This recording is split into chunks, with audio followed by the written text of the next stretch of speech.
આજરોજ પેટલાદ તાલુકાના ચાંગા ગામમાં ધારાસભ્ય શ્રી કલ્પેશભાઈ પટેલના વરદ હસ્તે બે નવા રોડનું ખાતમુહૂર્ત કરવામાં આવ્યું।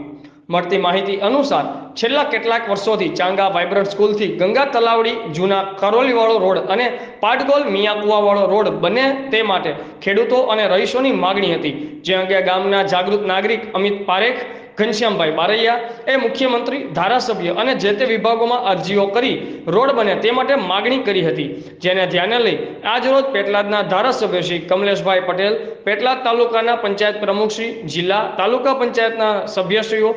ગામના સરપંચ, ડેપ્યુટી સરપંચ, કાર્યકરો, રહીશોની ઉપસ્થિતિમાં વાઇબ્રન્ટ સ્કૂલથી ગંગા તલાવડીથી થઈને કારોલી જતો અંદાજિત 1,20 લાખનો 2 કિલોમીટર સુધીનો અને પાટગોલ મિયાકુવાવાળો રોડ અંદાજિત 1 કરોડના ખર્ચે બનાવવા ગુજરાત સરકારના રજૂઆતો કરી ખૂબ ઓછા સમયમાં ધારાસભ્ય કલ્પેશભાઈ પટેલે મંજૂર કર્યો હતો અને તેનું ખાતમુહૂર્ત કરવામાં આવ્યું હતું, જે બદલ ગામના સૌ રહીશો અને કાર્યકરોએ તેમનો આભાર વ્યક્ત કર્યો હતો। બ્યુરો ચીફ અમિત પારેખ, આઝાદ મીડિયા લાઈવ, ખેડા। તમે આવો ને 4 લાખ તમે 4 લાખ કરો, આપણે ગણુલાલની વારી આવે।